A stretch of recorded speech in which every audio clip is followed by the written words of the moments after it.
berperan dalam konservasi alam Indonesia lewat karya ilmiah. Pelajaran Bahasa Indonesia kelas 11. Pada hari Kamis jam pertama. Pagi murid-murid, hari ini kita akan belajar mengenai karya ilmiah. Apakah kalian siap?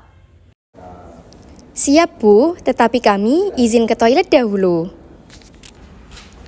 Waduh, belum belajar. Pura-pura tenang aja deh, biar kelihatan pintar. Baiklah, yang ke toilet silakan ke toilet dahulu. Terima kasih anak-anak yang sudah siap. Mari kita belajar dengan semangat hari ini. Bu Guru, saya juga sudah siap belajar. Baiklah Fahri, kita mulai saja ya. Setuju anak-anak? Setuju! Setuju, Bu! Adakah di antara kalian ada yang sudah pernah menulis karya ilmiah? Silakan angkat tangan. Saya, Bu. Saya sudah pernah, Bu. Saat itu ada lomba menulis karya ilmiah di Instagram. Tetapi saya kalah. Saya mencoba membuat hasil belajar dari internet. Wah, luar biasa Cantika. Tidak apa-apa kalah. Yang penting sudah mencoba. Kita beri tepuk tangan untuk Cantika. Baiklah anak-anak, adakah yang bisa menjelaskan pengertian karya ilmiah? Saya, Bu. Baiklah Rina, silahkan menjawab. Karya ilmiah adalah karya yang bersifat fakta, bisa dari hasil pengamatan, eksperimen, maupun kajian pustaka. Karya ilmiah bisa bertema sastra, sosial, sejarah, teknologi, sains, dan lain sebagainya.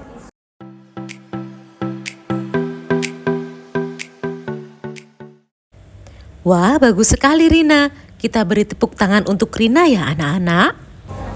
Betul apa yang dikatakan Rina. Menurut Kamus Besar Bahasa Indonesia, karya ilmiah dibuat berdasarkan prinsip-prinsip ilmiah, berdasarkan data dan fakta. Untuk lebih jelasnya, karya ilmiah mempunyai sistematika tertentu, yakni bagian awal, inti, dan penutup. Coba, siapa yang bisa menyebutkan apa saja bagian dari sistematika, awal, inti, dan penutup karya ilmiah? Saya, Bu. Saya, Bu. Saya, Bu. Saya, Bu. Saya.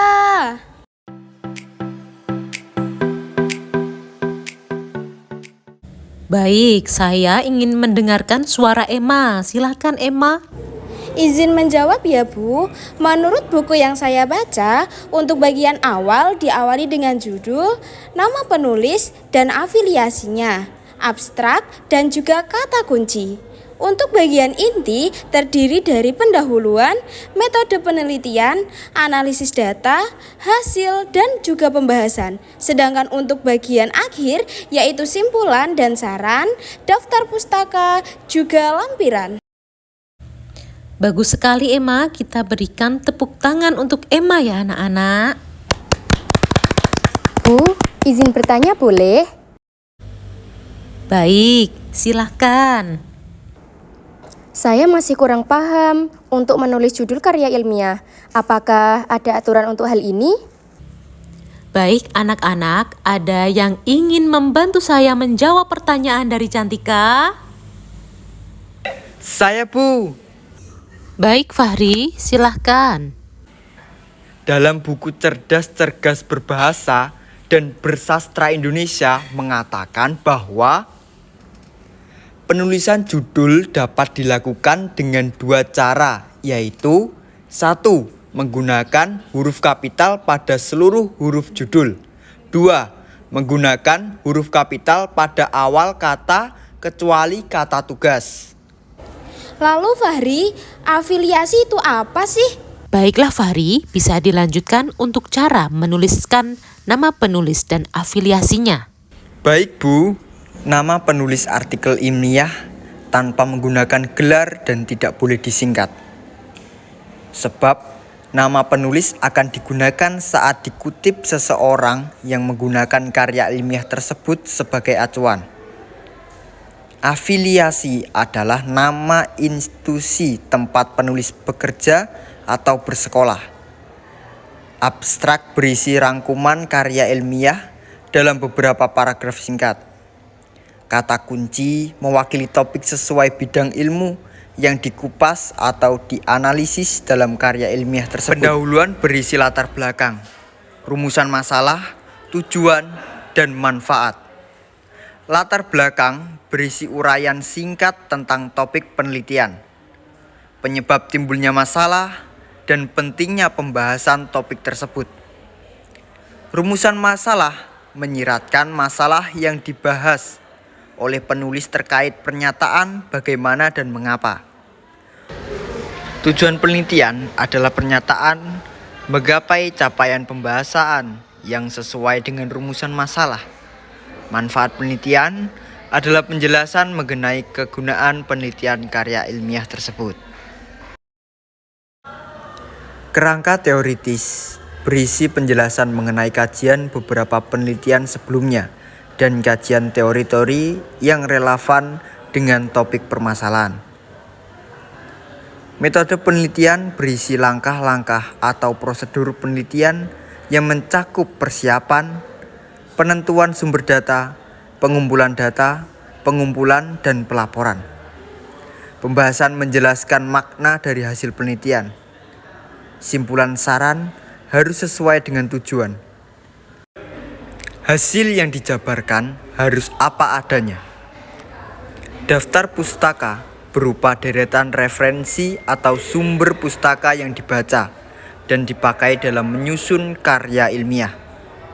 Secara umum, penulisan daftar pusaka sebagai berikut. Nama penulis, susunan nama penulis pertama dibalik. Tahun penerbit, judul pustaka, kota terbit, penerbit. Jika disingkat agar mudah dipahami, nata jukopen. Lampiran, jika ada, berupa data tambahan atau data pendukung yang tidak dimasukkan dalam naskah utama. Coba buatkan daftar pustakanya jika pada karya ilmiah karakteristik vegetasi habitat orang utan di hutan tepi sungai Manamang, Kalimantan Timur. Salah satu sumber pustakanya adalah buku dasar-dasar ekologi yang ditulis E.P. Odum, terbit tahun 1993. Bagus sekali Fahri, kita berikan tepuk tangan untuk Fahri ya anak-anak. Begitulah anak-anak, karya ilmiah selain berguna untuk menyampaikan sebuah pengetahuan kepada masyarakat, sebuah karya ilmiah juga berfungsi untuk melaksanakan penelitian lanjutan.